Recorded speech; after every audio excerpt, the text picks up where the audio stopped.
welcome to Apollo City Comics. I'm David. I'm Frank. And I'm Brandon. We threw you at the end. No intro for you. Good. Well, geez, today is part 1 of 2 on our conversation of Lock and Key because I didn't finish watching the show, so I'm just going to talk about the comic. Yes. Yes. This is a channel crossover event, which really doesn't count, I guess. But It's a good thing the way that we planned doing this fits you not completing your assignment. Like, that works very beneficial in your I saw direction. the first 3 and 2.5 episodes. Maybe the first 3. I don't even remember. It was so late every time I watched it. I mean, it's And then I not fell asleep. surprising that you didn't finish it, but somehow still just as disappointing. Yes. I know. You think it would hurt less getting let down by you by this point after getting let down by you so many times over the many years I've known you. But for some reason, the sting is still just there. It still hits it. And also, thank you for having me on your podcast today. Yes.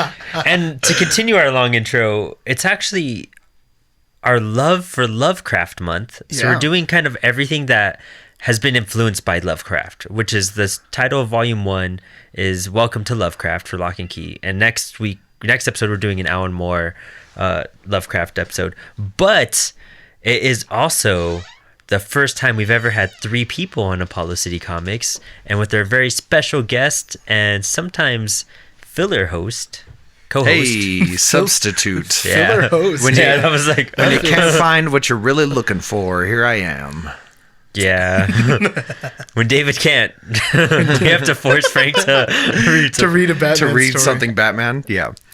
We should have just tricked you and just been like, we're switching it to Batman because Joker won all these awards. I still would have just talked about the same comic book the whole time. I finally watched Joker since our last podcast.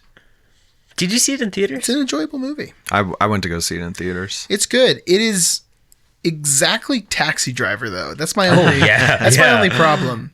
Yeah. And it's good, but it's like you could have a great can of Diet Dr. Pepper, but you're telling me you're not going to drink the regular Dr. Pepper, the classic?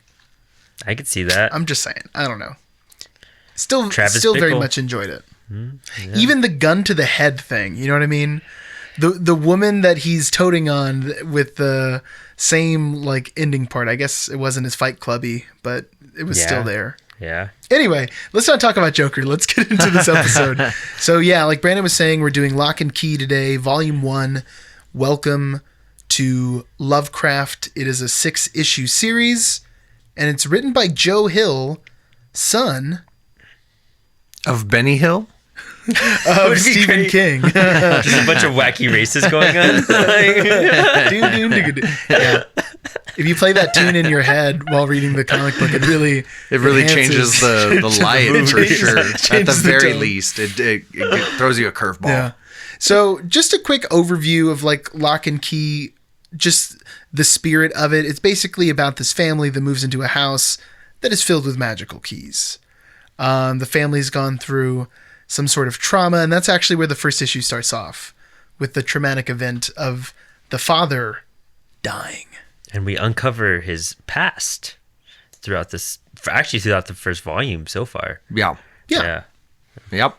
So the opening scene is like at their summer home, the Locke family summer home, which is where we get the name for Lock and Key. And the family is 5 people. Well, now it's 4 people. But at this point in the story, it's 5 Current roster people. down to 5. Yeah.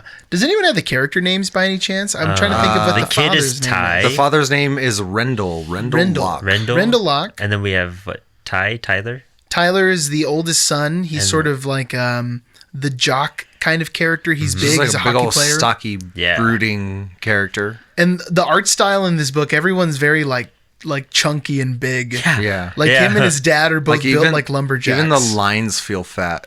Yeah. Yeah. If you yeah, the inking, yeah. if you've like listened to the podcast and read some of the books that we've talked about, if you go back to Little Bird and think of the lumberjack, like the giant Canadian man, That's in everyone Little in Bird. this book. Yeah, that's like all the men in this book. They're all just giant. It's like playing NFL Blitz or something. Everyone's huge. Everyone's giant.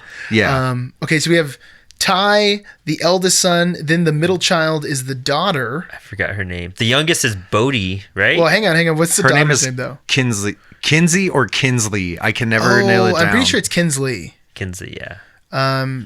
She in the comic book starts off as a Rastafarian. That's like a weird little thing in the book. Yeah. Is Like- she actually Rastafarian, or Well- is that just like the joke? Does she just have dreads? Well, she has dreads, but then in the scene where they're showing that, she's like wearing the green and red and everything. You know what I mean? I mean, but also, how many kids did you know, like in high school, who wore like well, all the green and red, who weren't Rastafarians? I should say they're not Rastafarians, Yeah. but she is Rasta aesthetic. Yeah. You know what I mean? She's like, I've been listening to Bob Marley for 6 months. This She- kid- I'm really into She it. is a white girl with dreadlocks. Yes. Yeah. This She is loves very Sublime. early 2000s. Because this came out in what, 2005 or 2009? I something think like 2008. It's 2008, which trips me out because Umbrella Academy was also 2008, wasn't it? that? Oh, wow. And then both were picked up by Netflix and turned into like series years after. You know what I mean? Umbrella Academy, I feel is like just better. Oh, I don't know. I haven't thought about comparing them at all. But well, let's get a little more into Lock and Key. But I think that is something that'd be cool to come back to, like, because there's a lot of similarities in the path they've traveled, like in pop culture.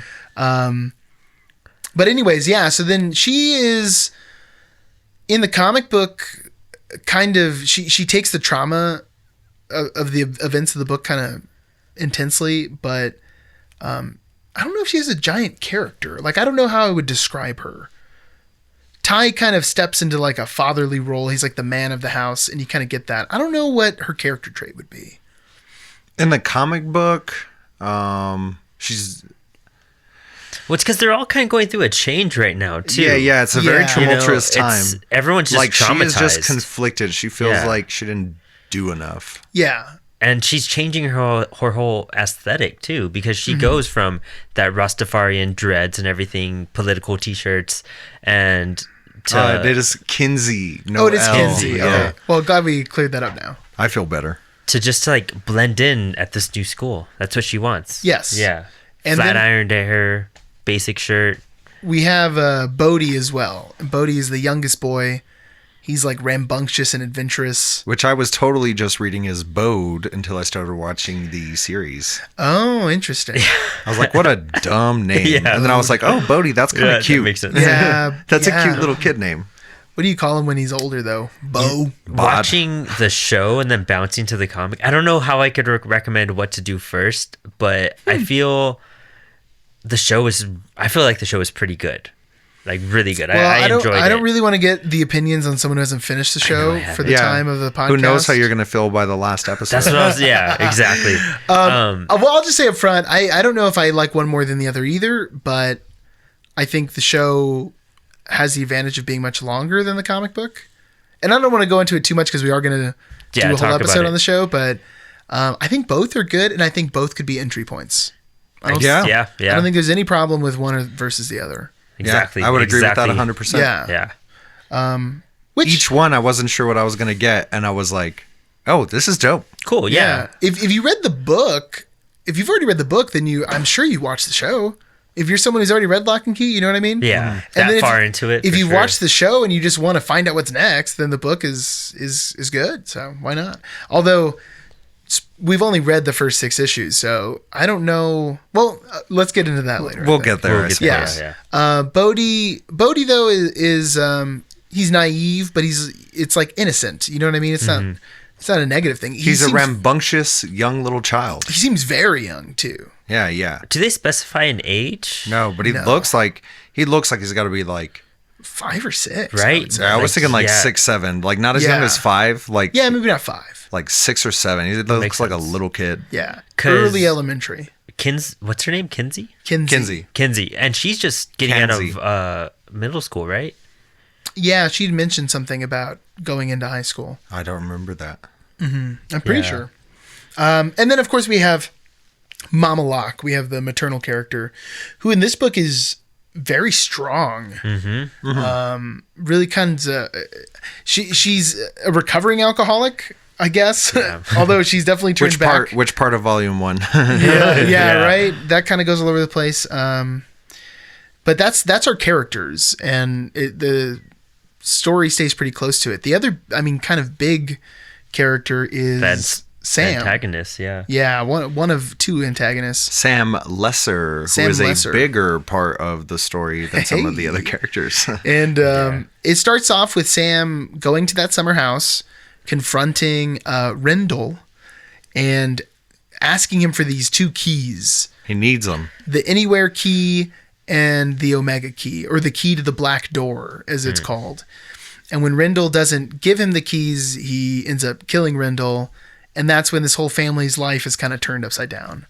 And we Brutal, like opening scene too. Oh, yeah. Like, yeah. It just feels like you feel the tension in the moment.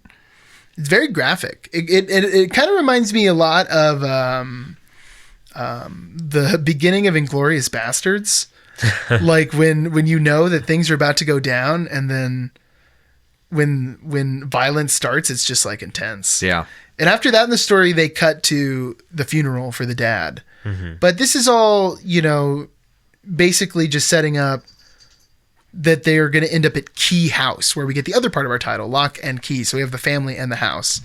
And Key House has been in Rendell's family for generations. It is the stereotypical, like, kind of creepy house. Amityville horror looking almost. Haunting yeah. of Hill House. And it's like a huge estate. Like there's a bunch of land that surrounds it on the island where it's located. It takes up the whole like back little corner of the island. Have you guys ever seen that movie, The Others, with Nicole Kidman? No, I don't believe so. Oh, interesting. Okay, well, that's a pretty good movie. But anyway, there's a big twist. Anyway, the house kind of reminds me of that. It's like classic America. Yeah. Because they're in Massachusetts or something. They're in right? Massachusetts. They're in Lovecraft, Massachusetts. Which is cool because all the Lovecraft stories take place there. And it's all outside of Providence and someplace made up that's called Arkham and stuff like that. I don't know. Real fast. I'll save that for a full list. But I saw Color of Outer Space. And wow. A great Lovecraft Oh, that film. movie. Okay. Yeah. Ah, man. Yeah, we really should have gotten around to that. They had a... I told you Sometimes guys. you miss a good one, you know? I told you guys it was like the last night they were showing it was Wednesday, and then they made another screening for Thursday, and I was like, oh, go. We'll talk about that later today. Well, after this event happens, they move into this house where they found the well house. Yeah, that's a big part of this book too. And does the well house, is that what's next? Well, the thing is, in the first issue, they hop back and forth a lot. A lot of flashbacks. We do some Hobson. Brutal flashbacks of the death of their father. You're learning about the family moving on with their new life, while at the same time, why? And when they end up at this house, Bodhi is kind of like adventuring around Key House because it's filled. I mean, it's of the time period. It hasn't been like redecorated for modern times, and that's when he finds a key, and that's just a huge part about Lock and Key.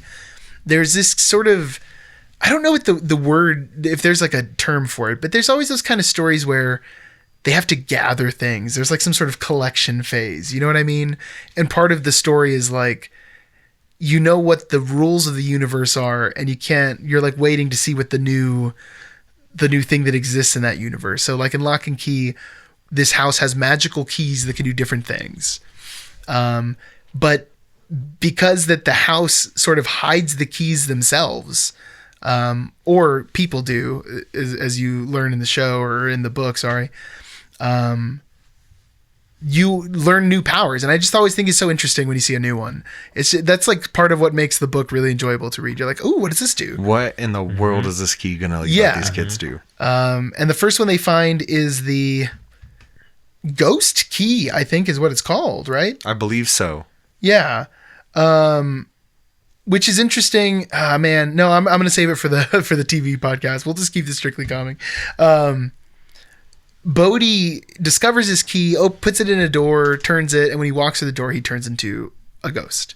He leaves his body, and his body is dead. And this is just one of the first powers. And it's actually how the book ends. It's kind of a nice teaser.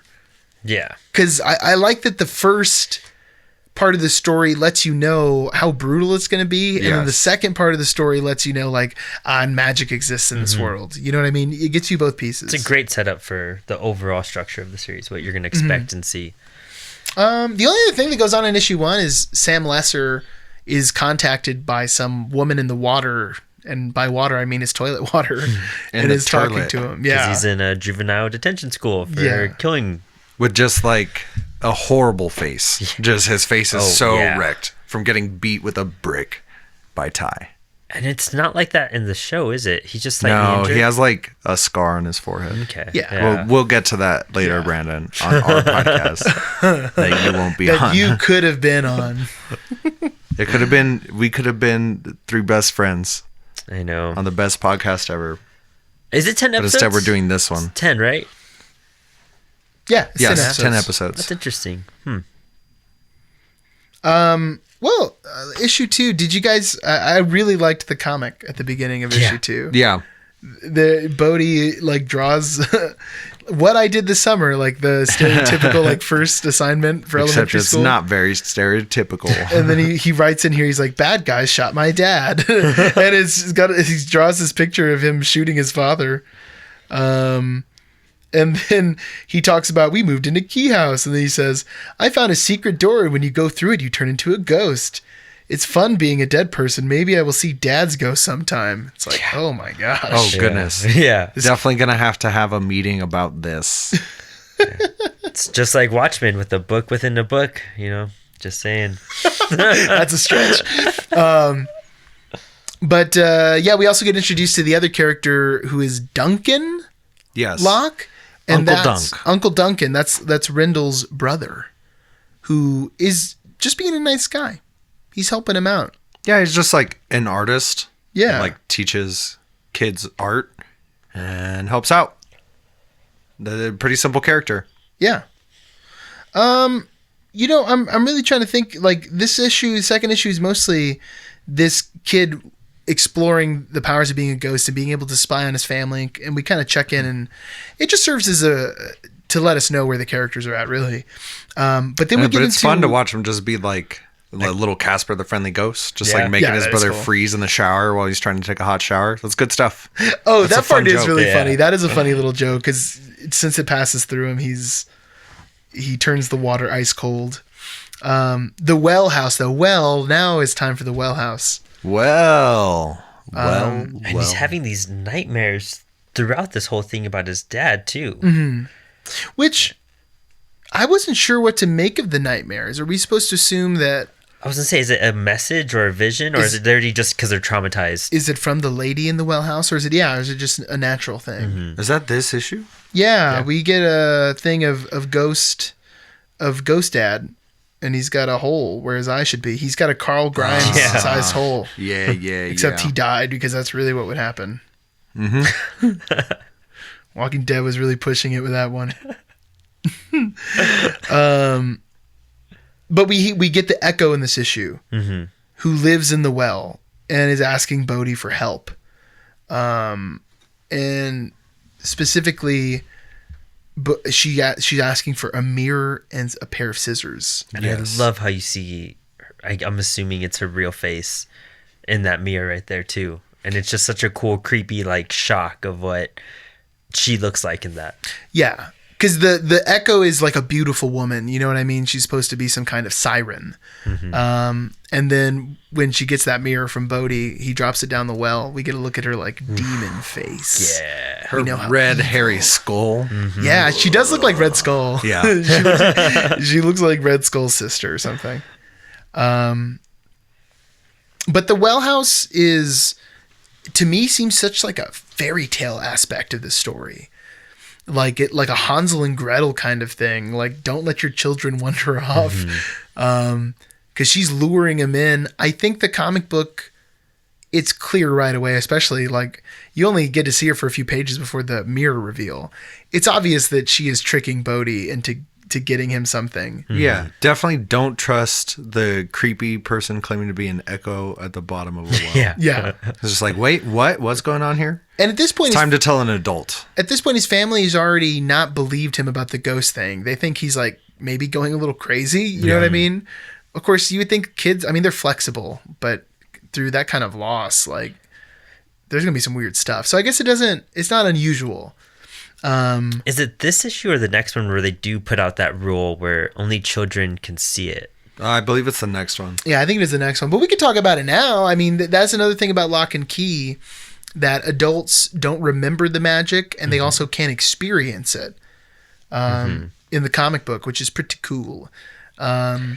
And do they just define it as adults, or do they do it more of like, because your imagination isn't what it was as a child? I don't know if they say it's imagination. I think there's something about it, some line of dialogue about like them being closed off. So essentially, you know what I mean? Yeah. You get older and then, which is kind of cool because if you're into paranormal things, it's a pretty commonly accepted thing that children are more open to paranormal like experiences because they haven't been, they haven't learned what is and isn't possible in the world or whatever, or maybe their innocence. They haven't been beat down by society. Yeah. Their spirit is free. So I think that rule makes a lot of sense. When you're making up some universe with rules like this, you got to make sure that they're not believable, but plausible. Plausible, yeah. If you let your imagination roam, you're like, okay, that could happen. I could see a certain scenario where that would work out that way. Yeah. And spoiler alert, the mirror and scissors were not for the well lady. Ah, liar. We know the well lady's working with Sam Lester now, and well, we kind of get that from the beginning because she's the one that's talking in this thing. But talking in the toilet, but she gives Sam Lester the mirror and the scissors through the toilet water. And we got to that point, I was like, what is he going to do with this? Like, well, I was also thinking just like, what is her power? Like, is her power I transmit things through water? I mean, she's a demon. She might have a ton of powers. It just doesn't seem like she has that many powers because she's trapped in the well. Yeah. Well, that's like a different magic. You know what I mean? That's just that's a the gate. thing with the well house. Yeah. I guess that's true. So demons in this universe, can send things through water.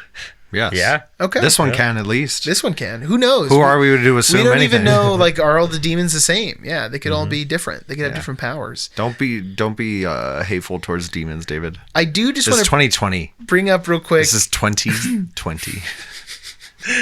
I want to apologize to all the demon listeners. No, I just got to bring up real fast.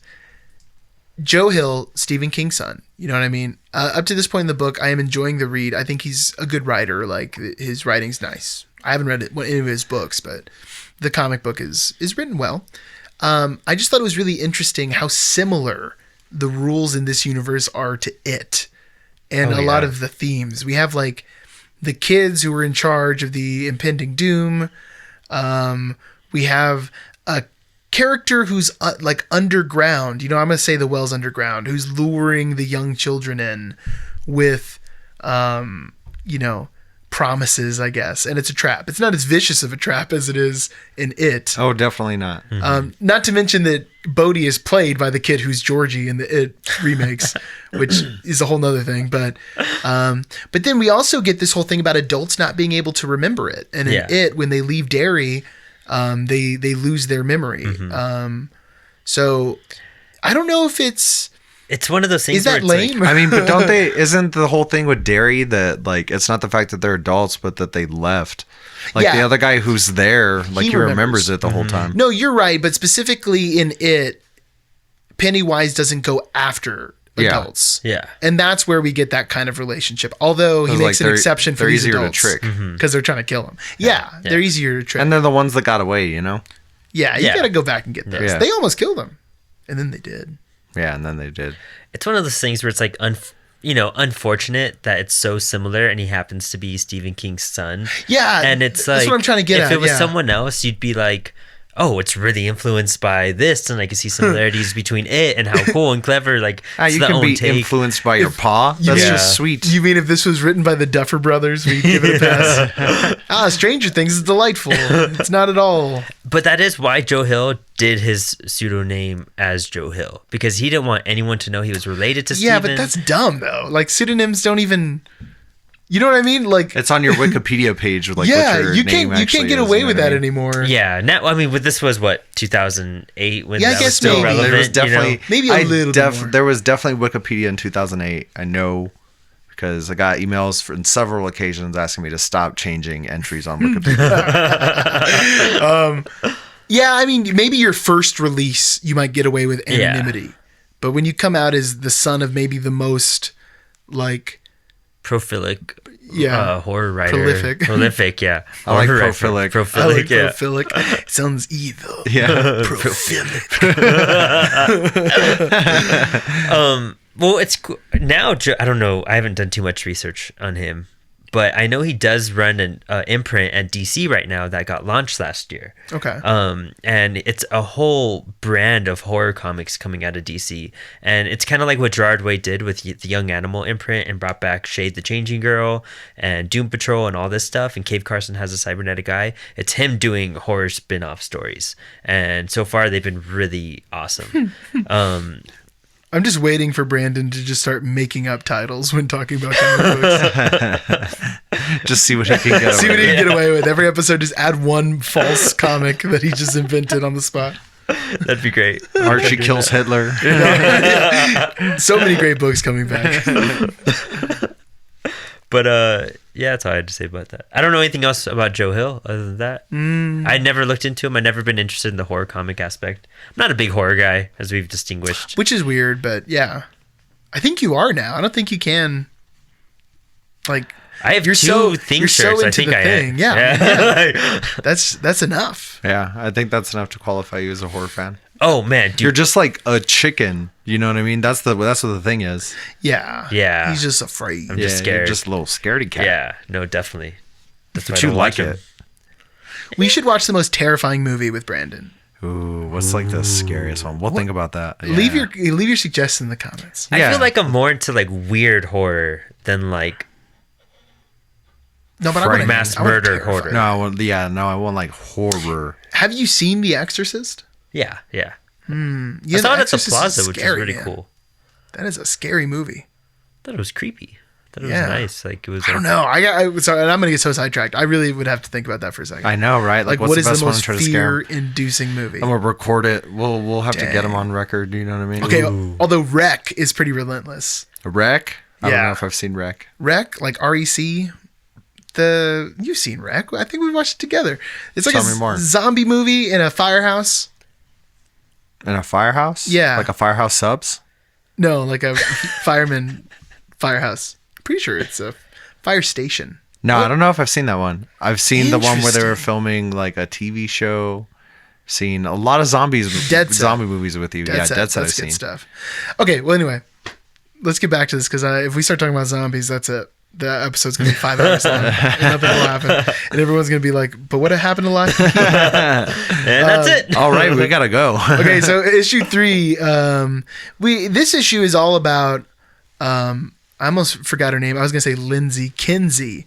This is her issue where we find out that while everyone was getting killed and her family's in danger, she was on the roof protecting Bodhi, huddled behind the chimney. Yeah. And she makes a comment about like biting her lip so hard that it is bleeding.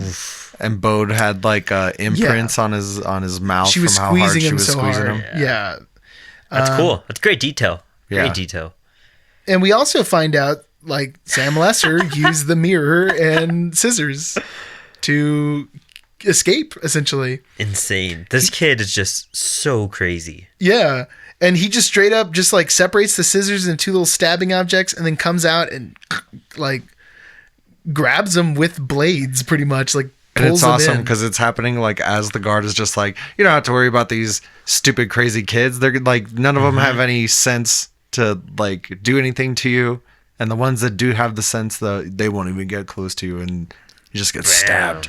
He just gets so very, very stabbed. Those are some bad last words. Yeah, right. We also get a peek into one of Kenzie's passions. She is a runner. Mm-hmm. A joggist. Yeah. Well, no, I think it's specifically, this is like she runs. 100-meter dash, right? Or something. But there's also kind of like a competitive nature to it. I don't know. Well, this is also where Kenzie finds out a little bit about Bodhi. Like she catches him when he's all ghost Bodhi. Mm-hmm. She finds his dead body, but thinks he's just playing. Yeah. And Sam Lesser escapes.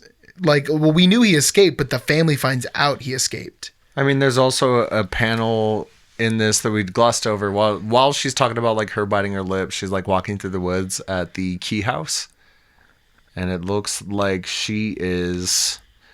I don't know what she's doing there, guys, but it doesn't look PG-13 to me. Which panel are you talking about? At the beginning of the book? At the beginning of issue 3, it's like the second page, the very first one. She's just like having a little walk in her Rasta hat and her dreads. Are you saying that she is consuming some sort of illegal substance? I think so. There is a couple. Wow, there's something in her mouth. Yeah, 100%. References in the book. Really? Mm-hmm. That's interesting. I didn't notice catch that. any other ones. I think there's one more, and I was just like, oh, cool. Well, we know what Joe Hill's into. But I feel it's one of those things where like they shame like that Marilyn Manson like rocker group along with like potheads. Like I feel like he does both in the comic and what I saw in the show. I'm trying to think about that now. I don't know if the show touches on any of that. I can't remember. I don't think so, do they? I don't think so. There's some thematic stuff in the comic book that specifically the comic book seems more, and I don't want to say adult, but it like handles adult subject matter. It still seems like it's written for a younger audience. Like a 15, 16-year-old who wants to read something that's like a little inappropriate. Yeah. That's what I get from Lock and Key. Whereas the TV show, it doesn't get graphic. No, it's very much wow. like it feels more like a teen drama. Yeah, for sure. But a really good one. Yeah. Nice. An enjoyable one. Okay, so the biggest thing in this issue is Coach Ellis. Yes. Coach Ellis works at their new school, and we find out that Coach Ellis knew their pa. When Kinsey is there, she's wearing this bracelet that she got from her father, and after she leaves, after talking with Coach Ellis, she reaches up and I assume pulls down a yearbook and finds a photograph of them together, and in the photograph, Rendell is wearing that bracelet. Mm-hmm. So we know this bracelet is an old one. Yes. But that's kind of like all we really learn. There's also this thing about she kind of opens up at the end. She was real distant. Like, Yeah. You know, she's real conflicted, but she was real distant when she got the invitation to go, oh, come running with me Saturday by the other girl, and to her first friend and kind of interaction with another student. And so I guess she just takes her up on the offer, which is, I thought, kind of a surprising. I mean, back to back within the same issue. Yeah, it doesn't really seem like growth as much as like what happened in the book that caused her to be like, oh, and now I'm going to come out of my shell. Yeah. Maybe just processing. Maybe that's all it took. Taking more time. And it's another thing that these kids are so much trauma. I mean, everything's kind of sporadic from no matter what. Yeah, and this isn't really her like turned around all the way. This is like her first step in that direction. You know what I mean? Yeah. Just like screw it. Like let's live a life. Well, I think in the dialogue she talks about her change at the beginning of the book, and then there's some dialogue that she talks about where she needs to like kind of loosen up and still try to be herself, and I think that's where then she goes to the friend and accepts the invitation. Is there anything else that has that friend shown up again? I don't think so, huh? Not in the comic. Yeah, I was wondering about that too, because it seemed like they were kind of setting something up with her. But Maybe again, in other volumes. there's a ton of other volumes. Who knows if she becomes a bigger player? I think there's like 6 or something, Yeah. and a new series is coming out soon. Oh, They're of working on it course. right now. Yeah, I wanted to read more of 2 before we had our conversation for the podcast later, but I really only got through the first 2. I really wanted to read issues. more too. Cause Interesting. It's, But we'll talk about that on our podcast. Once Brandon leaves the room, Yeah. and then he'll just have to listen to find out. Okay, so on to issue 4. Bodhi continues to have nightmares of his dad with the missing eye. And the shocking scene is right at the beginning. This is just like, it's just crass and unnecessary, really. That's just where I'm going to stand on. yeah, right. Sometimes Unnecessary. I kind of liked it. It made me think of Like Basketball Diaries. Oh my god! Think about the tone difference between Basketball Diaries and Lock and Key. Oh, it's a very different tone, but I mean, Yeah, that event can have very different tones to it too. I guess that's true.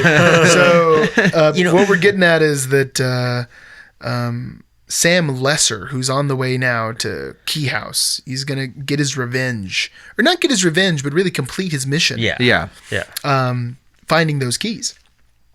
He gets a ride from a truck driver, and we assume that he needs to fork something over for that ride. Mm-hmm. Yes. And by assume, we mean it is shown in the panel. Yeah.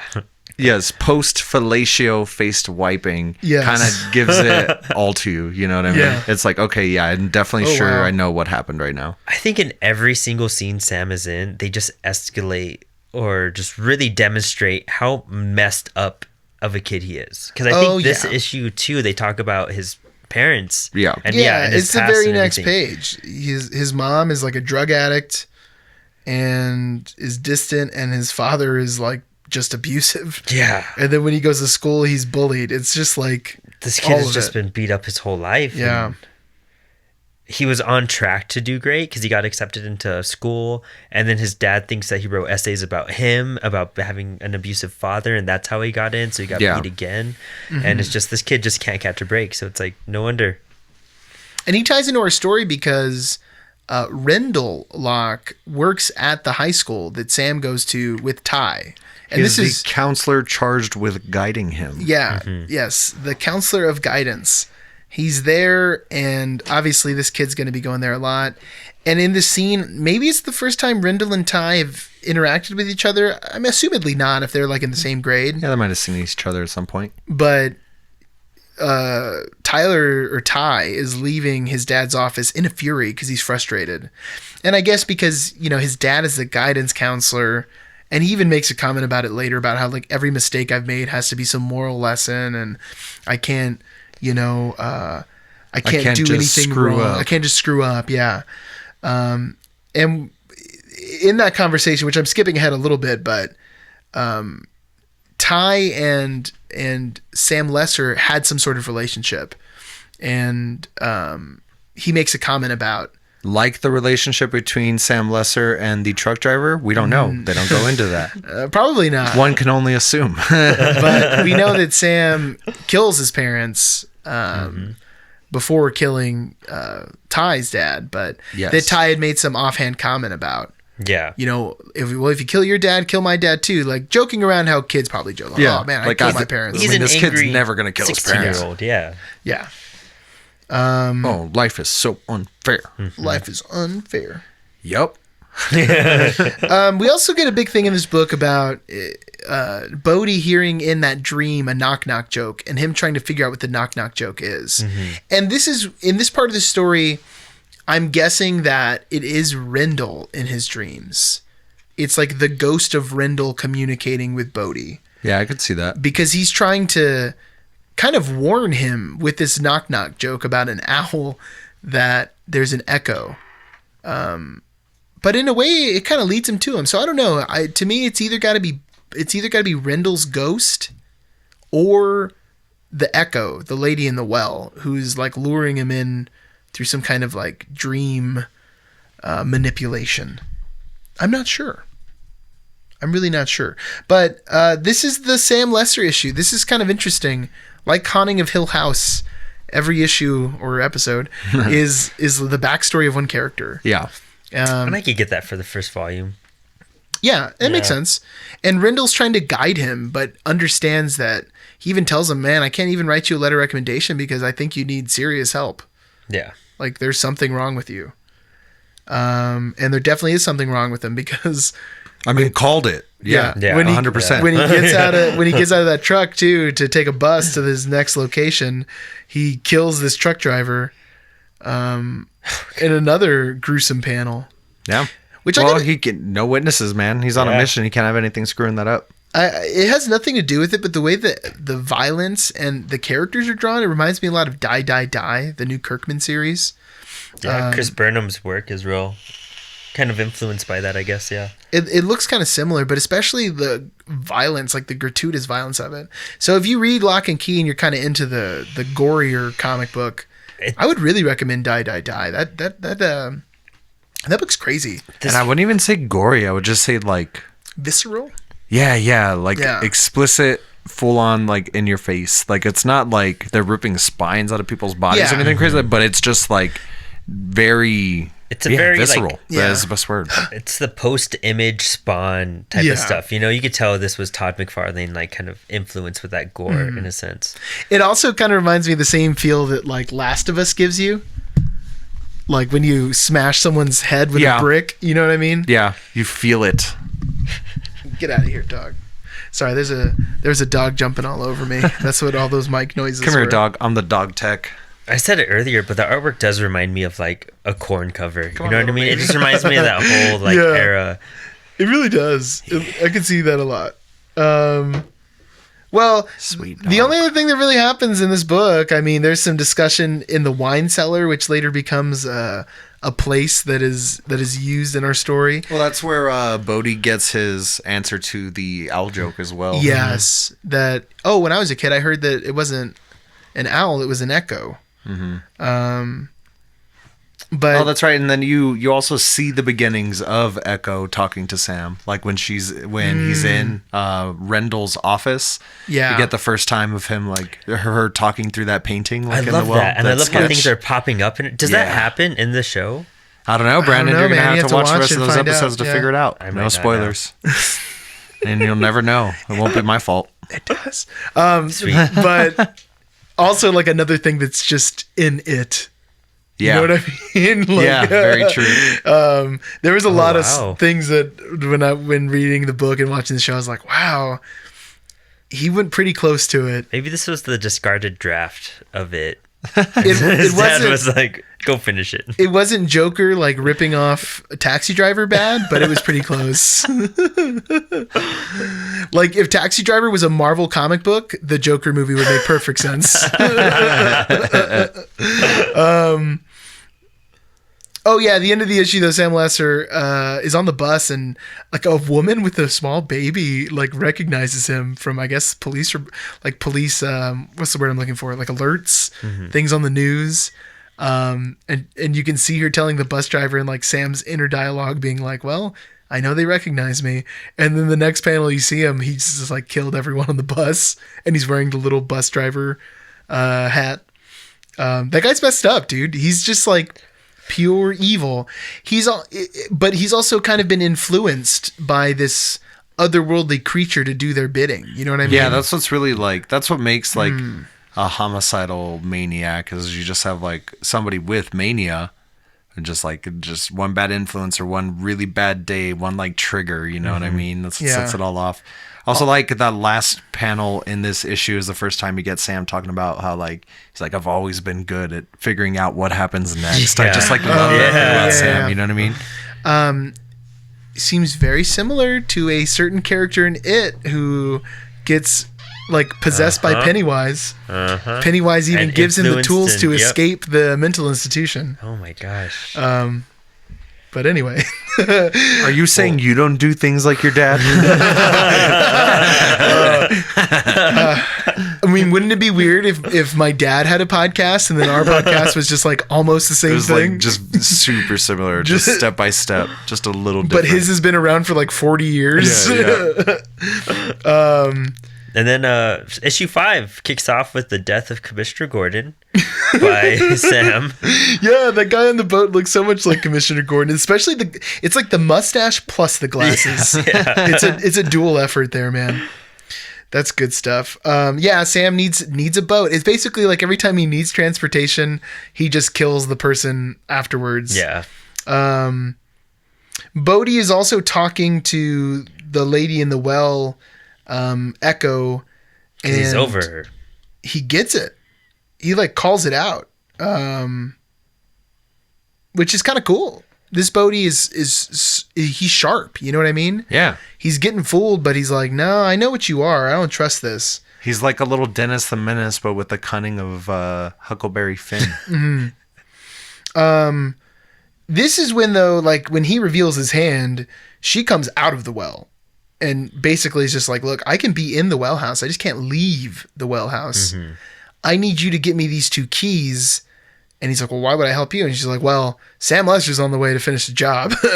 And if you want me to call him off, like, you need to go get these things for me and bring them back. She basically gave him there's a pretty nice shop you got here. Be terrible if something happened to it. Yeah. Right? We need to make sure nothing bad happens. You need to give us that protection money. And then Sam Lester shows up. Yeah. There's a police guard at the house, which I thought is pretty cool. Which also, it's kind of funny because it's at the front of the house, and he even comments like, oh, there's so much land back there. No one's going to get through that. But it's like, if this kid has gone this far, he ain't going to walk through the front door. Yeah, why would you go through the front gate? Also, you guys couldn't get 2 cops? Yeah. Like, have one guy walking around, another guy up front. Was it something? Was it a busy day in Lovecraft, Massachusetts? You guys, or maybe there is only like 2 cops. I mean, yeah, I was going to say, how many cops are there? And when one of them's out, the other one has to play secretary until the other one gets back. It's really rough. Someone's got to man the phones. Yeah. Sam Lester finds Kinsey in the woods. She's trying to get some lightning bugs for Bodhi so that he can run around in the dark with some sort of light. And he clubs her with a flashlight. Hits real good. Yeah. And then next he gets down to the cellar. He hears the adult locks down there, and he locks the locks in a room. Because isn't the mom like drunk on wine down there? Yeah. Yeah, at this point she has begun drinking. Like Uncle Dunk goes to tell her during like, hey, I don't know if you noticed, but you've been drinking a lot lately, and she's just like moving on. And he's like, oh, okay. There's even like a comment about her being like, where's all the stuff my mom sent me or something? Yeah, like, as if she's like, going through it so fast. Like, where's the rest of that wine? Like, I need more wine right now. It's like, you finished that wine 4 days ago, Mom.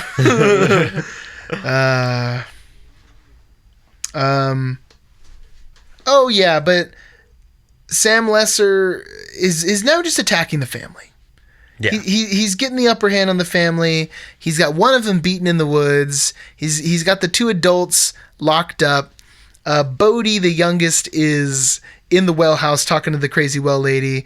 And then you get Ty, who tries to fight him, but Sam Lester's got a gun, and basically he becomes like his hostage. And this issue flies by, man. You made a comment to me too while I was reading it. You were like, yeah, the last 4 issues just fly. And I was you just like take off. You are like on the ride. The pacing of this whole story, panel wise, dialogue, it's so good. Yeah. I see why he's Stephen King's kid. You know what I mean? Yeah. Like, totally. None of it feels bloated.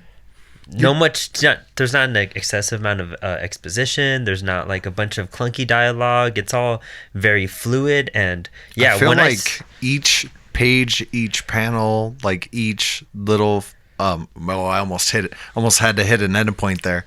I like really felt the passion for a second.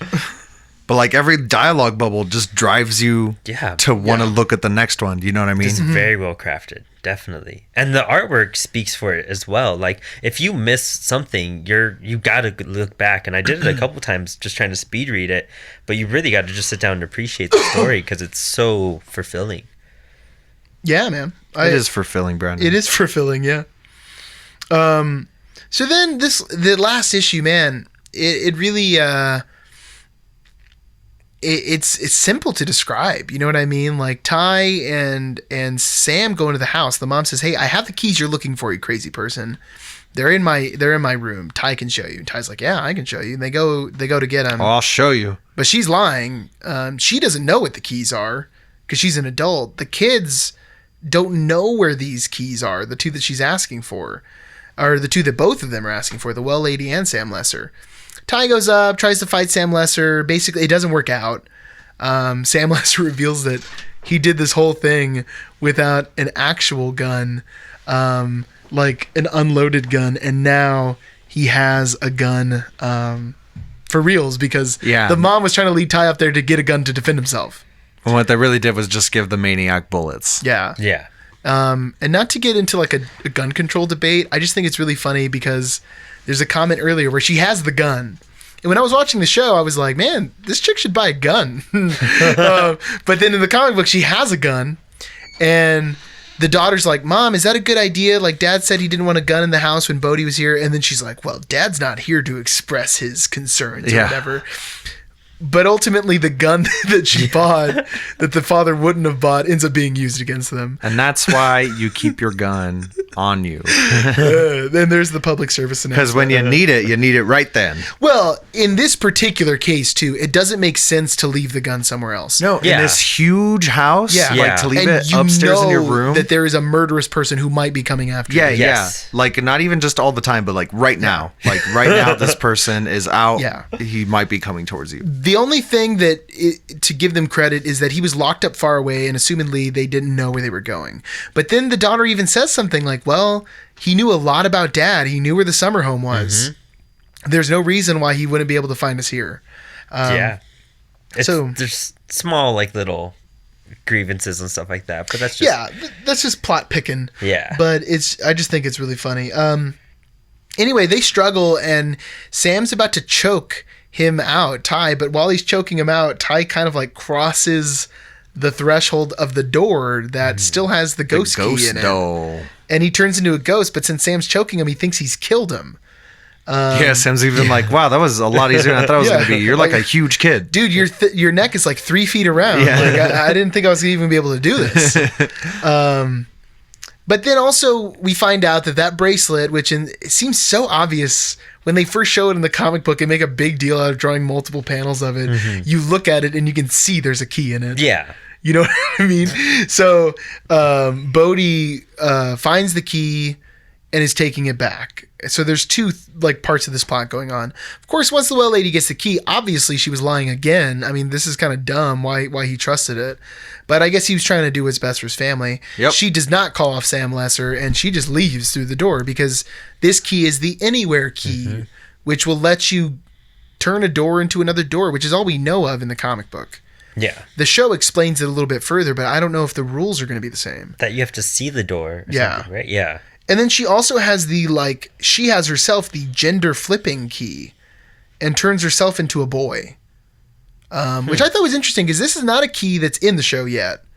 Of the cross, like most of them have the same materials, but this one was not in the TV show. I like the 30 Days of Night poster, which I think is also an IDW publishing. It is an IDW book. I caught that too. I was like, hey, look, a little shout out to 30 Days of Night. Did you read that comic? You know, I finally did. I watched the movie when it came out, and I loved the movie. Dope And movie. you said the comic was bad, right? I didn't like the comic book at all. I read it like a year ago, and I was like, this is awful. I think I remember. Did we talked about it on an episode? It might have been one of the very first ones. Yeah, I think maybe the Halloween one. But man, because you offered it to me once, and I was like, no, there's something about this book. I never read the continuations. Pass. Yeah. I'm talking about specifically like the original graphic novel, but because I never read the extra ones. But man, I don't get it. The art style is so confusing that you can't tell what's going on. Oof. Like you don't know who's who, and everyone look all grind. I don't know. There's nothing appealing about it. Anyway, long story short here, You know, they get the upper hand on Sam Lesser and they kill the guy. This whole like little scene, it's one of those like, it's gonna turn around and they're gonna beat Sam, or they're gonna stop the demon and whatnot, and it's like kind of quite the opposite happens for a good chunk of time.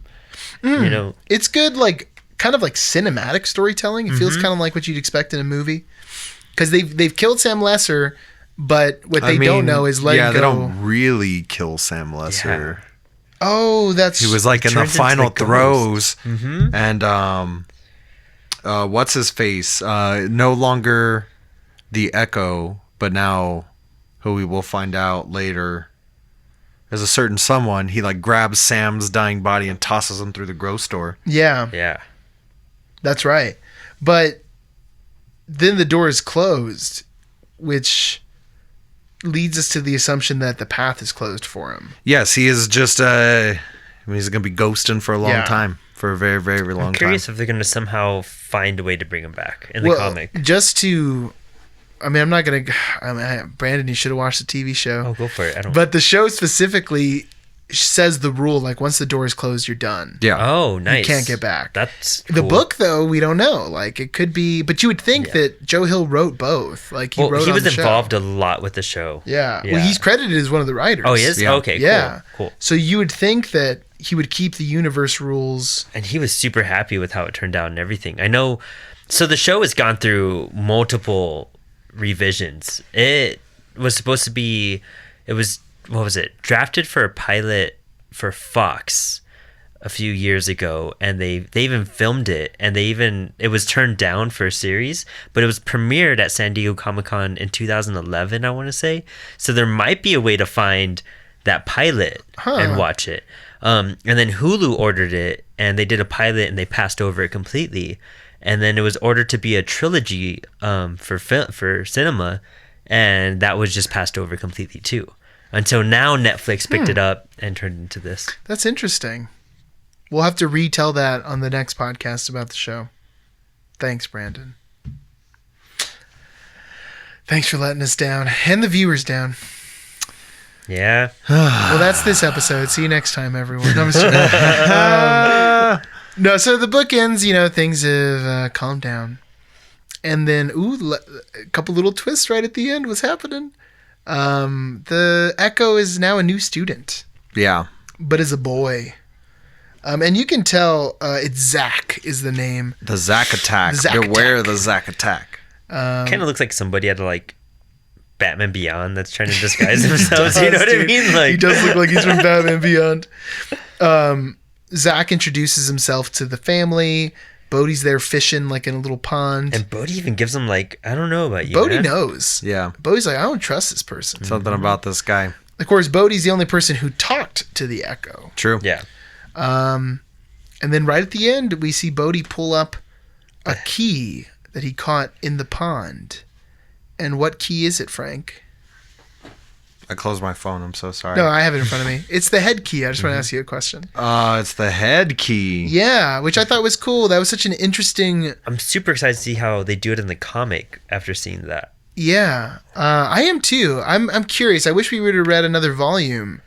But it seems like they're going to be mixing in elements of 1 and 2 for the first season of the show, just like they did with Umbrella Academy, where you got parts of Umbrella Academy and Dallas in the first season. Maybe we do another episode on volume 2. I mean, man, let's just do the next one over the whole thing. I don't know. I might read volume 2. I might not. We'll see how it goes. Well, you should let us. I'll let you guys know No, I'm the day definitely we're going to read filming. volume 2. For sure, I'm going to read it. And Honestly, at the end gonna of read the reading rest of this, them. I was like, I need to know what happens. yeah, I want to know. I have to know. Yeah, me too. I really want to check it out. For the small part of the show I've seen, I was like, they encompass so much. Wait, the what? they encompass so much, and Yeah. just the first couple episodes. And reading this, I was like, man, I just want to tear through at least the first couple volumes because there's 6. Yeah, I want to know what's being peppered in. Yeah. And if it's any different, you know what I mean? Because Yeah. that means the show could go on for maybe 4 or 5 seasons Good. after this, or it could be on an Umbrella Academy where you're just well, I mean, I hope they're gonna catch up right now. You Well, know? that is true. If the pacing isn't blown out of proportion, then they could have a good 6 seasons of a show. But yeah, Umbrella Academy has kind of put themselves in a bad position Because where the next season is going to have to be almost totally different. You know what I mean? Yeah. And even once they get done with season 2, who knows what they're going to be able to do with season 3. Yeah. They ran through a lot of source material very fast. So fast. I wish they would have, unless they focused more on the kids in the next season and kind of think about their past a bit more. And they might have to do some original stuff. You know what I mean? Yeah, They're just to gonna have fill the space. Yeah. It's like when Outcast put the TV show out 12 issues into the book. Oh, Guys, yeah. what yeah. are you doing? No, stop. There's no Yeah. time. Outcast, I think, is barely finishing in the next month. Oh, wow. And it's 42 issues long. They're barely getting to the end of it. I'm super stoked, too. And I it's can't wait to see how Walking it Dead's is. the perfect series for that because when it started, it was so far ahead Oh, and there's so much hundreds of to fill in. episodes. Yeah. Yeah. And that's why you could do 10 seasons on that, you know? And they're still not caught up. They're still behind. A whole quarter of the series. Yeah, there's a lot of stuff left. Well, Well, okay, so Lock and Key, I think it's got a really nice family connection. I think that connects a lot. Like the dynamic. Yeah. It feels like a horror movie premise, but not really scary. No. It's not turned up. It's more focused on story than the scare. But there is danger. Yes. Mm-hmm. Yeah. I kept feeling like Haunting of Hill House when I was watching and seeing, or watching and reading this. I was definitely doing some comparisons for sure. Just like the young family, the parents who kind of don't know what's going on all The the like way. whole restoration kind of thing of it. Yeah, that part too. Which some of those are just tropes of moving into an old house. Like, Yeah. oh, we got to restore. We got to go down to the basement and lay new cement. I don't know. Something. There's always something in those movies. I'd really like to make new drapes for the whole house. But I think it's a really good start, man. I'm excited to see where it goes. Yeah, I'm on board with you guys. And I think more or less, do you guys have anything else to add before we? For his first like published series, I know he'd had like short comics before this, but they were like single 4-page like stories and whatnot. But for his first published series, this is a really good comic. Yeah, I think so too. Really I good. don't understand. Siri, I know. Wow. I mean, Siri, Get It Whoa. Together just was a really good comic. Yeah. The art's great, the story's It was great, the pretty pacing's simple. great. So do you know if his She was other listening this comic- whole time. Why does she have questions? So are his other comics based on Stephen King books too? Like, does he do Shawshank Redemption just a little bit different? Is there like a Shawshank where there's magic or something? There's I'm like really interested. magical I think bugs that's that dope. crawl around the prison. And for my next trick, Cujo, but different. It's a big cat. It's a big angry cat. It's a big cat everywhere. Let me actually. I'm just gonna look up Joe Hill stuff real fast. Man, but this was the biggest thing at New York Comic Con last year, and some of the variant covers and all that type of stuff. I think New York and San Diego. This was like the biggest. Lock and Key? Yeah. Like the Netflix show Lock and Key, I'm assuming? And the announcement of the new series. Yeah, it has a really big fan following. Let's see here. Show us. I don't even know if it's showing his. No, it doesn't even show his DC work on his Wikipedia. Come on, Frank probably changed it. Yeah, That's he probably probably got what rid of happened. He probably deleted it and put something like, I don't do that anymore. They sent me an email and Oh, it's asked a me to whole stop. What am I, imprint rude? called That'd be an Hill incredibly House. rude thing to do. Hill House Comics. oh, I've seen that. Yeah, you've seen the title. Because I'm also like, oh, Haunting of Hill House.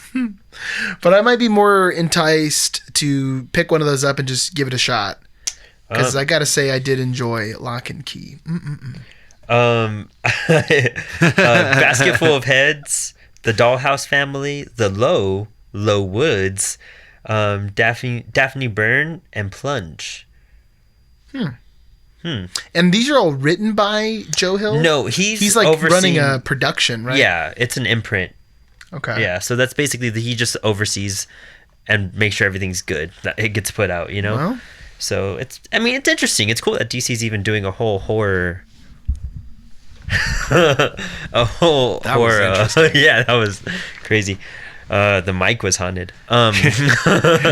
Brandon like very slowly almost bopped himself in the face with the mic. Yeah, Trying to cross his legs there. dodged it. So that's pretty cool. I mean, I'm excited to see what else comes out. And I mean, dude, we'll catch up because all the volumes are max 6 issues. I think one volume has 7 issues. How So, dare they? Yeah. I'm I down. don't have any issues with that. We'll have to bring some more Lock and Key, maybe sooner than February, but we'll have to see. We have a pretty tight schedule coming up. Things are filling up. Well, let's head over to Pull List then, everyone. Where are we going?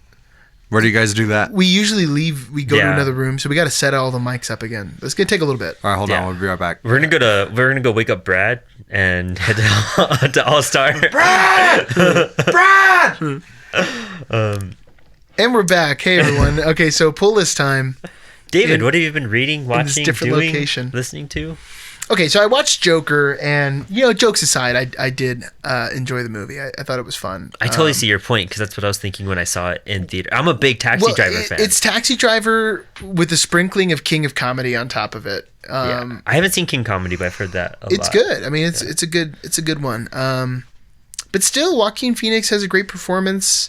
I thought it was interesting. They won the Oscar for best score. It's like the first woman to win that award in like 20 years or something, which is really exciting. But I also don't really remember any of the score after watching it.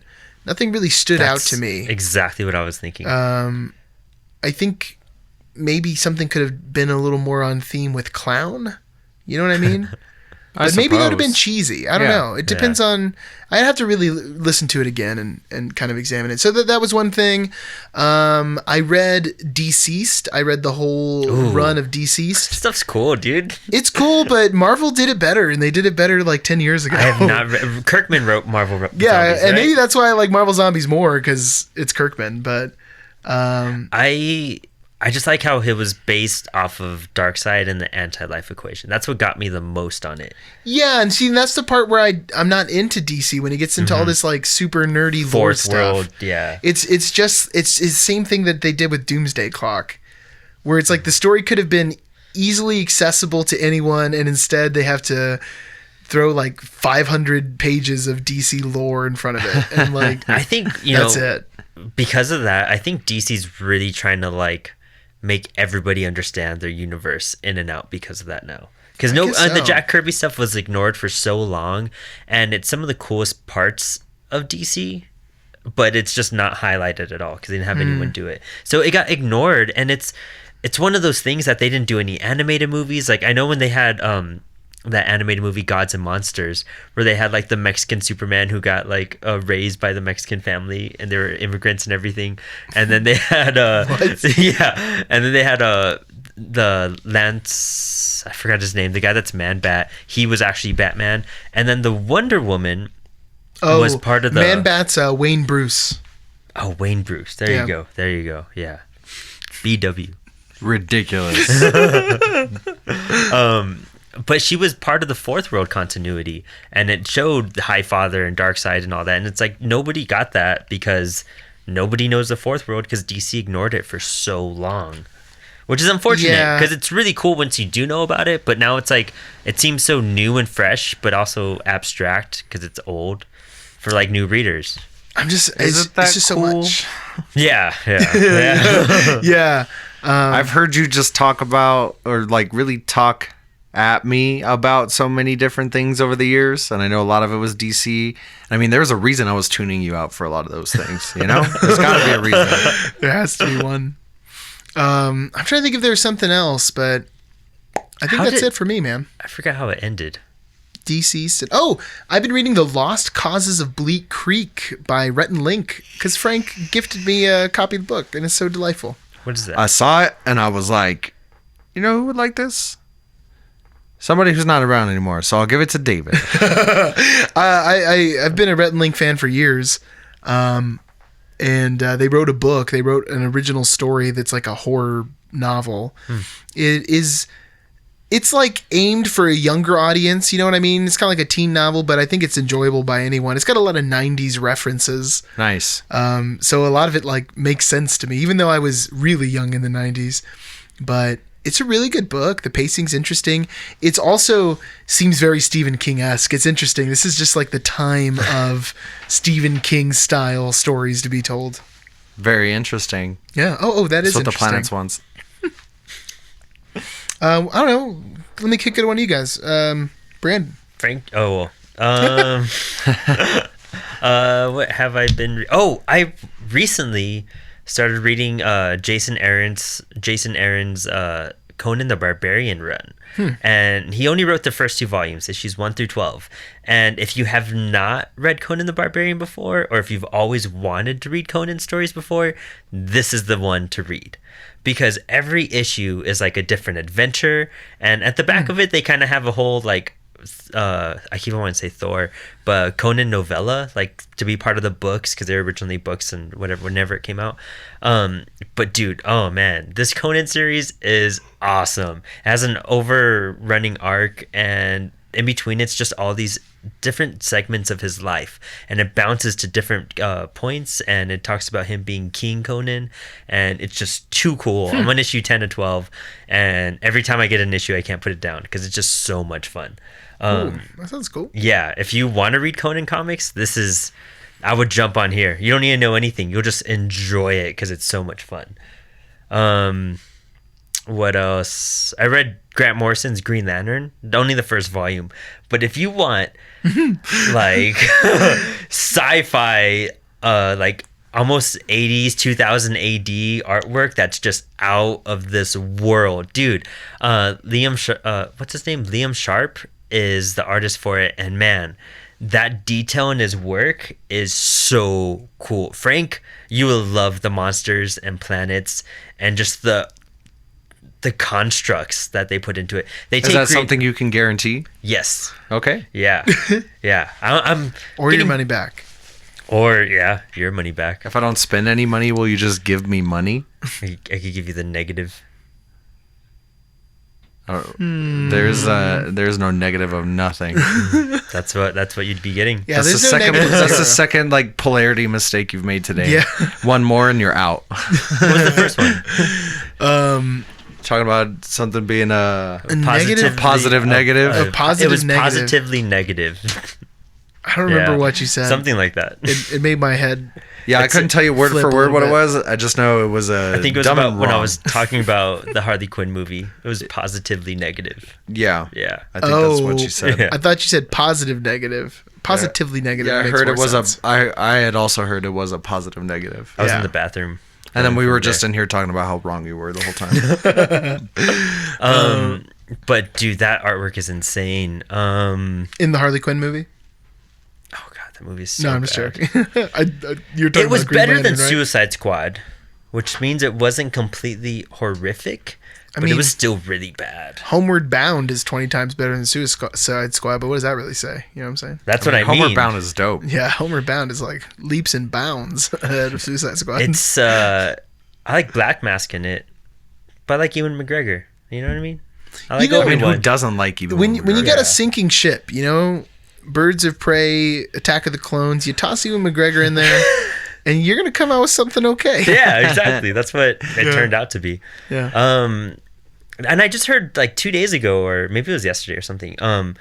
But they changed the title to Harley Quinn Birds of Prey because they said because of SEO searches, it'd be easier for people to find it on the internet.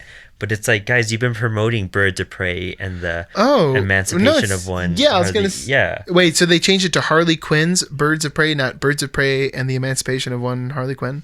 Yeah, now it's just Harley Quinn Birds of Prey. Well, that is a better title. It than is the second better, one. but it's it's just like- the second one's too long.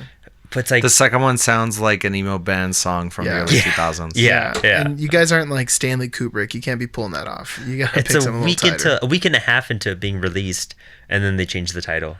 Well, that means they didn't get the money they wanted. That's what that means. Oh no, it was the lowest opening weekend for a DC film, and when I saw it, half the theater was empty, and we only saw it because we were like, well, we got nothing to do, and I got a voucher. Jeez. Should have So- saved that for Parasite. It's getting a nationwide release. Ooh. No, I got a BOGO for that. This was like a voucher. Oh, Yeah. okay. That's what you get. But crap. Well, Yeah. there's that. Frank, what about you? That's a nice little stamp of disapproval, Brandon. Yeah. Boom. Crap. I'm glad we didn't see Elliot. Yeah. Oh no, we would never. Oh wait, Color from Outer Space. Man, this is the same company that did Mandy. And then it's based on an H.P. Lovecraft story, and Nick what was his name? Nick Cage. His performance in it. No, it's is- Nick's Cage. Yeah. Nick's like Nixon Cage. No, Yeah. it's Nick Skage. His performance is just crazier than Mandy. Wow. I Yeah. didn't know. I thought that was like, Peak. yeah. Because the way he bounces between himself and like two other iterations of himself is just insane. Of course, it looks visually beautiful. That company, I think it's Legion Films that does all of it. Interesting. It just looks great. The soundtrack is super awesome. I saw it with Sam, and we walked out of the theater, and then Sam at the end of it, his review was, "Man, I don't know, man. I don't know." What? How is the? Was there like a plot in this one. That's one thing about Mandy. It was like pretty thin. Yeah, it was real thin. I mean, it didn't need a giant plot, but it was like point A, point B. yeah, essentially. This one is about a family that moves into a house in Massachusetts. In Arkham, Massachusetts. And everyone's upset because they're there. And a meteorite comes out of nowhere and just like lands in their yard. I mean, it came from somewhere. It did come from deep reaches of space. Yeah. And it starts infecting everything. It starts with the water, and the water is a key part of it. And it starts infecting like plants and life around it and people around it. And it's not what was inside the meteor is that this color is just infecting everything around it and making everyone go crazy. Are they turning into little swamp creatures like Stephen King Stephen in Creep Show? Oh my gosh, that's right. Oh, I forgot about that segment in Creep Show. It's forgettable. Yeah. Was anyone redecorating the house that they moved into? Was anyone like refinishing furniture or? No. Can Dang it. kids Shoot. only see the sickness? Yeah. There was was it Apodakas in it? Were they Apodakas? Yeah, were they there Apodakas Yeah, in there? there were. You're making me say my last name like you say it instead of how I say it. And that upset me. Apodakas? Apodakas? Apodakas? Can I get a Apodakas. quesadilla? Dude, but it was like a mixture of, I would say, Mandy, The Thing, Whoa. and yeah, there's a scene in there where you're just like, whoa, and then Nick Cage has to kill it, and you're just like, whoa, crazy bodies getting fused together. It's a lot of fun. Oh, Tommy Chong's in it too. Okay. That last part didn't quite fit in with the rest of it, but It doesn't, but it works. that's cool. I mean, I'm down to check it out. You guys would really like it. I It enjoyed is Mandy just- a lot. It's just a bizarre film.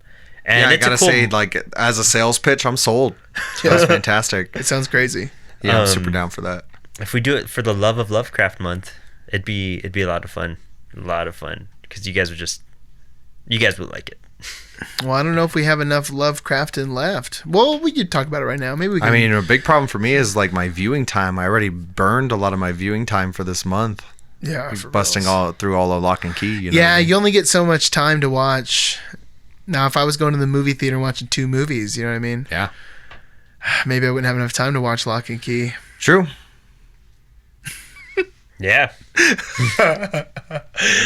All right, Frank, let's get this bully session of Brandon over with. I mean, here. that was quite a pull list, and it's going to make mine seem even more pathetic because I've just been hard on this Lock and Key. Like, not even a dig. Like, I Oh. just, like, really, I've just been so immersed in Lock and Key lately. Oh, that's I just true. read all of Volume 1, like, as fast as I could, like, during lunch breaks and stuff. And as soon as I had a little bit of It's a time good, left like, over from hour that, read or so. I was just, like, watching episodes of Lock and Key. You know what I mean? Yeah. Because we watched the first 3 and the last 2 together. Yeah. But those 4 of them were, like, power watched during, like, lunches and being at home after work. Dang. So I was doing a lot of that. Also played Dragon Ball Fighter Z for the first time. Gotta say, lovely game. It's just a shame it's got that horrible Dragon Ball Z skin all over it. But nothing you can do about that. Great mechanics, great feel. Dragon Ball still sucks. You know, I at can't- least I've you're never- consistent, Frank. Yeah. Yeah. Are you into Dragon Ball? I mean, I liked Dragon Ball Z a lot when I was a kid. Like, a lot. I watched the whole Z. But now I don't know if I'd have the patience to watch it. So much of it is just so drawn out. Although I do have to say, Dragon Ball is still quite enjoyable. Dragon Ball is great. Like the show before Dragon Ball Z. Oh, wow. It's more comedic. And it's like, How many Dragon Ball shows are there? well, there's, I guess technically 5. There's the original Dragon Balls, Dragon Ball Z. Then there's Dragon Ball GT, which was a sequel, but not made by the original creator. So at the time, people were like arguing about, is it canon? Is it not canon?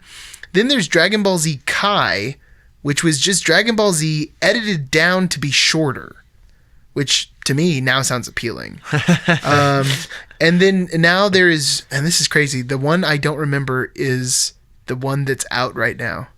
Dragon Ball Super, Oh, wow. which is the original creator back doing a sequel that completely ignores GT. Nice. And apparently it's just more of the same old Dragon Ball. That's how you do sequels these days. You just be Yeah. like, nah, didn't happen. Well, that's exactly how all of Dragon Ball Z is. It's just like, here's something that's happening. Okay, now let's do it again. But the bad guy's a little bit stronger. Let's do it one more time. The bad guy's even crazier now. Dragon Ball is like an adventure. It's not as confined to Goku powering up, being stronger than the baddie just to find another celestial baddie who's strong, and then Goku's got to power and that's up again. exactly what I hate about Dragon Ball Z too. It's the same thing over and over again. Yeah. Like we saw this one the Yeah. last time. I mean, of course, there's some other elements that get thrown in, but at the core of it, it is just how much can I yell and charge, and then kill this guy, And then he does. and then they Just do does. it, but it takes 20 episodes Yeah. to do that. Dang. Anyway, No wonder I never watched that show. It sucks. Dragon Ball, I would definitely recommend watching, and then if you like it, you can try Z. But I think you got to be I'll like watch it just in the hopes that I also hate it. you got to be like 10 through 12 to watch Dragon Ball Z for the first time and enjoy it. I know there's like adult men who watch Dragon Ball Z, but I think it's just like nostalgia. I don't understand who could just get into it like, oh, I'm 35. What's this Dragon Ball Z? I've never heard of it. Let's watch it. Oh. You, Then we're doomed, Frank. you'd be We're like, never "What?" gonna. There's no hope for us. you know what? Let's do it. We're gonna CLE for my birthday the first season of Dragon Ball Z. Oh, That's my CLE pick. Everyone, we're watching the we whole gotta do the season. bad one. I should pick a Dragon Ball movie, like a Dragon Ball Z movie. There's a couple really good ones. It's Anyway, just taking me back to my childhood and being outvoted. I guess I have to like, watch Dragon God. Ball Z. Everyone's like, "What's wrong with you, Frank? Dragon Ball's awesome." I'm gonna go outside and throw rocks at the mailboxes. And Hoodlum Frank was born. My dad just wouldn't let me watch that show at all. He hated it. Good, So he's good just for you. like, Good job, Papa Blocksdorf. I remember my parents being concerned about Pokemon, but it was probably just from Because it was like, trying to tell you to destroy the evil powers. yeah, it was probably just from like a 60 Minutes thing. It probably Yeah. wasn't like a real. But man, Pokemon was huge when we were kids. Like everyone was obsessed. It was insane. It was Pokemania. I had a Pokédex. Yeah, it was the cards, the movies. It was too much. And I relate it the same way though. Like I loved Pokemon as a kid. I could not watch it now. They are No, probably not. relaunching Digimon, I heard. Digital Oh, monsters. they did. That was a while back, man. really? Digimon came back. Oh, wow. I just saw an article the other day about it. I really liked Digimon when I was a kid. I did too. I also bumped that Digimon movie and its soundtrack with 1 Week by Bare Naked Ladies. What a soundtrack for a Digimon movie. I did not like Digimon. I didn't transfer over. John did. My brother John did. I like that enjoy T-Rex Digimon. with like the metal helmet. Thought that was Ooh. cool Yeah, with the horns on it. You mean Grayosaur? There you Pretty go. sure that's his name. His name's Grayosaur. I think. That's lame. That's a That is really lame bad, name. actually. That's Let me a real see. stupid name for a monster. Well, next week, man, I'm in debate now. We're supposed to do Alan Moore's. Like at school, you joined the debate team. I never joined it. I hated all those kids. Wow. Oh, his name is Greymon. That'd been a great reason to join it, though. Greymon, Man, I missed out. not Graysaur. Greymon. Greymon. Greymon. Because Yeah. of Digimon. Because they all end Yeah. with Mon, unlike Yeah, Pokemon. Mon. Pikachu-mon. Charmander-mon. Bobomon. I'm sorry. Jinxmon. Jesus, What are you saying what was here? that? What's this debate? Oh, about doing Alan Moore for... Oh, yeah, we're supposed to do the Courtyard and Neonomicon. Or we could do Volume 2 of Lock and Key.